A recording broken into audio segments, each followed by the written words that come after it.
नीचे तहखाने में उन्हें मिलता है भयानक जहरीला जिन, जो देखने में बहुत ही ज्यादा शक्तिशाली होता है। जैसे ही वे उसके सामने जाते हैं, मूर्ख बालक, तूने मेरी सदियों पुरानी नींद तोड़ी है। अब तेरे शरीर की हर हड्डी कराहेगी। तुझे जिंदा नोच कर खाऊंगा। तेरा अंत पास है। बहुत समय की बात है, एक शिकारी जिसका नाम वनराज था, वह कई दिनों से शिकार की तलाश में आता, लेकिन उसे कुछ नहीं मिलता और मायूस होकर घर लौट जाता और उसको अपना पूरा दिन भूखा ही गुजारना पड़ता। एक रोज वह जंगल में आया। धत्त तेरी की, पूरा दिन हो गया, एक खरगोश तक हाथ नहीं आया। भूख से सिर चकरा रहा है। लगता है आज भी सूखी रोटी ही खानी पड़ेगी। जैसे ही वह आगे बढ़ता है तो अचानक एक पेड़ की ऊंचाई से गिरती है एक छोटी सी रंग बिरंगी चिड़िया, अचेत, बिल्कुल शांत उसके सामने जा गिरी, जैसे किसी ने इसका शिकार किया हो। हे राम, ये कहां से गिरी? मैं तो किसी बड़े जानवर की तलाश में आया था ताकि उस जानवर को मारकर अपना पेट भर सकूं। हे भगवान, ये तो एक छोटी सी चिड़िया है, इससे मेरा क्या होगा? शिकारी वनराज इतना कहकर उस चिड़िया को उठाकर देखता है। फिर शिकारी वनराज उसे अपने घर ले जाने लगता है। इससे मेरा पेट नहीं भरेगा, मगर कुछ तो होगा। ले चलता हूँ घर, पकाकर खा लूंगा। शिकारी वनराज अपने घर पहुंचता है तो काफी रात हो चुकी होती है। शिकारी वनराज अपने घर पर उसको खाने का इंतजाम करता है। तभी शिकारी वनराज चिड़िया को मारने वाला ही होता है। तभी चिड़िया कमजोर आवाज में कहती है, मुझे मत मारो, मुझे मत मारो, मैंने तुम्हारा क्या बिगाड़ा है? मुझे मत मारो, मुझे मत मारो। शिकारी वनराज उसकी यह आवाज सुनकर बहुत ही ज्यादा हैरान हो जाता है। अबे ओ, ये चिड़िया बोल रही है। क्या मैं सपना देख रहा हूँ या फिर ये हकीकत है? मैं सचमुच बोल सकती हूँ और मैं कोई साधारण चिड़िया नहीं हूँ।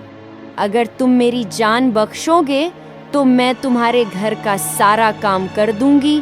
तू एक नन्ही सी चिड़िया, घर का काम? भाई वाह, चलो आज तुझ पर तरस खा लेता हूँ। मैं तुझे नहीं मारूंगा और ना ही तुझे पकाकर खाऊंगा, लेकिन ध्यान रखना, अगर झूठ बोला तो अगली सुबह तुझे भूना जाएगा। मैं झूठ नहीं बोलती मालिक। वनराज शिकार जब यह बात सुनता है तो हैरान हो जाता है और चिड़िया से कहता है, यह है तो सुबह पता चलेगा कि तुझे मारा जाएगा या फिर तुझे जीवन दान दिया जाएगा। इतना कहकर शिकार वनराज सोने के लिए चला जाता है। वह चिड़िया अपना रूप बदलकर एक सुंदर श्रापित राजकुमारी के भेष में आ जाती है और सारा काम कर देती है। अगले दिन शिकारी वनराज उठता है और देखता है। घर साफ सुथरा देखकर शिकारी वनराज हैरान हो जाता है और सोचने लगता है, कहीं यह चिड़िया कोई भूत प्रेत तो नहीं? अगर ये भूत प्रेत है तो मुझे मार डालेगी नहीं। ये भूत प्रेत नहीं हो सकती, क्योंकि अगर ये भूत प्रेत होती तो अब तक मुझे मार डालती। शिकारी वनराज अपने मन में यह बात सोच रहा था और वह मजबूत होकर चिड़िया के पास आकर गुस्से में बोला, ये क्या जादू है? दरवाजे सब बंद थे, कोई अंदर नहीं आया। तू कौन है चिड़िया? सच सच बता। शिकारी उसके सामने गुस्से में था, लेकिन वह मन ही मन में यह सोच रहा था, कहीं यह चिड़िया मुझे मार न डाले। लेकिन फिर भी शिकारी वनराज उससे गुस्से में बात करता है।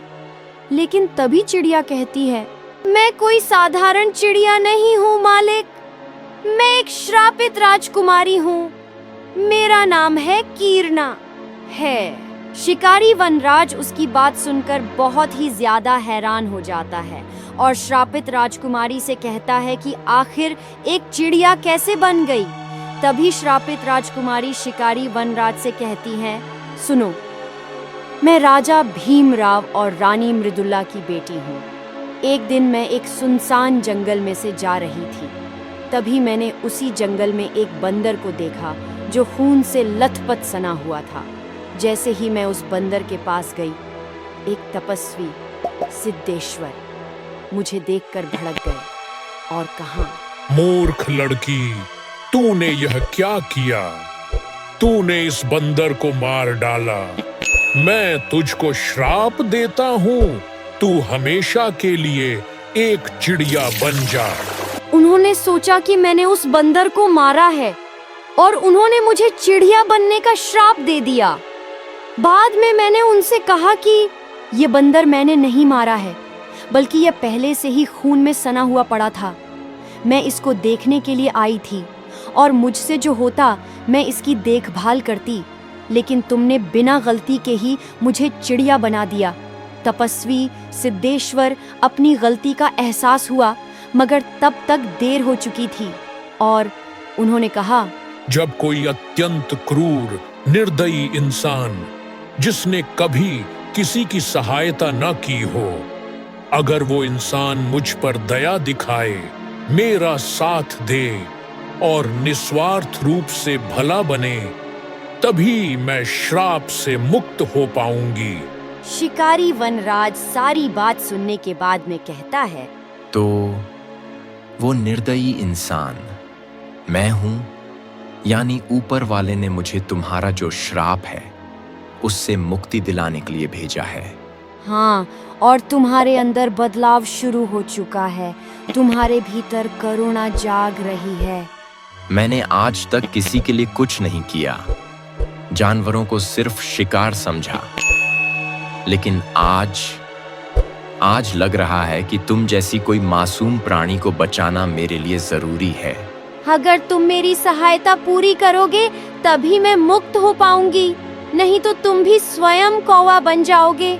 क्योंकि उस बाबा ने यह भी कहा था, जो अगर तेरी मदद करेगा और तेरी सच्चाई जाने के बाद अगर उसने तुझे मुक्ति नहीं दिलाई, तो वह भी हमेशा हमेशा के लिए एक कौवा के रूप में हो जाएगा। जैसे ही शिकारी वनराज उस चिड़िया की सारी बातें सुनता है, तो और भी ज्यादा हैरान हो जाता है, क्योंकि उसने समझ लिया, मैंने मदद नहीं की तो मैं हमेशा हमेशा के लिए कौवा बन जाऊंगा। शिकारी वनराज कहता है, तो बताओ मुझे करना क्या है? नीलकंठपुर महल में एक कपिल भैरव नामक तांत्रिक ने मेरे पिता को कैद कर लिया है और मेरी माँ ने उस तांत्रिक से कहा, कौन है तू? तूने मेरे पति साथ ये क्या कर डाला? अरे अरे, माफ कीजिएगा, मुझसे गलती से हो गया। आप यहाँ आएं और इन्हें सही कर देता हूँ। हाँ हाँ हाँ हाँ, अब तुम भी जाओगी हमेशा के लिए इस दुनिया से। उसने मेरी माँ को मार डाला और स्वयं राजा का रूप धर लिया। ये तो बड़ा जघन्य अपराध है। उसी महल के तहखाने में उसका असली शरीर एक जिन के रूप में छिपा है। अगर तुम उस जिन को मार दो और धड़ को आग लगा दो, तो कपिल भैरव समाप्त हो जाएगा। इतना आसान नहीं होगा। इसलिए हमें पहले चलना होगा जंगल के उत्तर में सिद्धेश्वर योगी के पास। शिकारी वनराज और चिड़िया दोनों रात भर चलते हैं और सिद्ध योगी की कुटिया पहुंचते हैं। जैसे ही शिकारी वनराज उनके पास पहुंचता है तो ये ले, तू अब किसी जानवर का शिकार ही नहीं कर पाएगा। अरे महाराज, आपने यह क्या कर दिया? मुझे एक जानवर बना डाला। मैं तो तुम्हारे पास इस चिड़िया के लिए मदद मांगने के लिए आ रहा था। मूर्ख बालक मुझसे जवान लड़ाता है, अब तेरी यही सजा है। उस शिकारी को हमेशा के लिए एक बड़ा जानवर बना देता है। हाँ, मैं पहचान गया, तू वही चिड़िया है, यानी वही राजकुमारी है जिसे मेरे गुरुदेव ने श्राप दिया था। हाँ महाराज, मैं वही चिड़िया हूँ। मुझे इस श्राप से मुक्त कराने के लिए यह शिकारी मेरी मदद करने के लिए आपके पास आया था, लेकिन आपने इसको बड़ा सा जानवर बना दिया। अब यह शिकारी नहीं रहा, यह एक नेक आदमी और ईमानदार व्यक्ति बन चुका है। महाराज, इसको सही कर दो। चिड़िया जब महाराज को ये सारी बात बताती है तो महाराज को पूरी तरह उसकी बात समझ में आ जाती है। तभी महाराज उसे जानवर से उसको वैसा ही बना देते हैं जैसा वो पहले था। सिद्धेश्वर उन्हें पूरी योजना समझाते हैं। अगली रात वनराज और कीरना चुपचाप नीलकंठपुर महल में प्रवेश करते हैं। नीचे तहखाने में उन्हें मिलता है भयानक जहरीला जिन, जो देखने में बहुत ही ज्यादा शक्तिशाली होता है। जैसे ही वे उसके सामने जाते हैं, तभी वहाँ पर तांत्रिक कपिल भैरव प्रकट होता है। तुम मुझे नहीं हरा सकते, मैं अमर हूँ। तेरी अमरता की कुंजी तेरे ही शरीर में है। कड़ी संघर्ष के बाद शिकारी वनराज जिन को मार देता है और धड़ को आग के हवाले कर देता है। कपिल की चीखें गूंजती हैं और वो राख बन जाता है। उसी क्षण राजा भीमराव मुक्त हो जाते हैं और इस वक्त श्रापित राजकुमारी जो चिड़िया बनी हुई होती है, वो भी अपने असली रूप में आ जाती है। हे वीर युवक, तुमने जो किया वो कोई राजा भी नहीं कर सकता। मैं तुम्हारा एहसान अपना जीवन देखकर भी नहीं चुका सकता। पिताजी, मैं चाहती हूँ कि आप शिकारी वनराज से मेरा विवाह करें। जैसे ही राजा अपनी बेटी श्रापित राजकुमारी की बात सुनता है तो सर्वथा स्वीकार कर लेता है। राजमहल में धूमधाम से विवाह होता है।